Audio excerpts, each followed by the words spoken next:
জীবনে প্রথমবার এত পুরনো ট্রেন দেখলাম আমি। হ্যালো নমস্কার, জয় জগন্নাথ। আমি আমার 16 জগন্নাথপুরী রথযাত্রার ট্রিপটাতে ভোরবেলা বাড়ি থেকে বেরিয়ে দুপুর 1টার দিকে এসে পৌঁছায় হাওড়া জংশনে। এইবারে পুরী যাওয়ার জন্য আমার ট্রেন রয়েছে শালিমার থেকে সন্ধ্যে 7টায় জগন্নাথ এক্সপ্রেস। এইবারে হাতে বেশ কিছু ঘন্টা সময় থাকার কারণে আমি চলে আসি হাওড়া রেল মিউজিয়াম। এই রেল মিউজিয়ামের ভিতরে ঢুকতে লাগলো 30 টাকা। অ্যাজ এ ট্রেন লাভার ভিতরে বহুত জিনিস আছে দেখার মতো।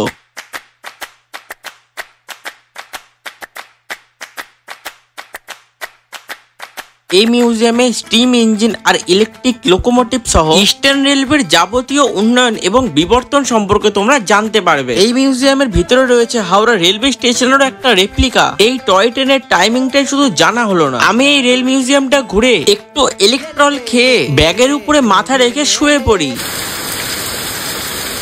হাওড়া রেলওয়ে স্টেশন থেকে 5 মিনিটের ওয়াকিং ডিস্টেন্সে তোমরাও এখানে এসে ঘুরে যেতে পারো।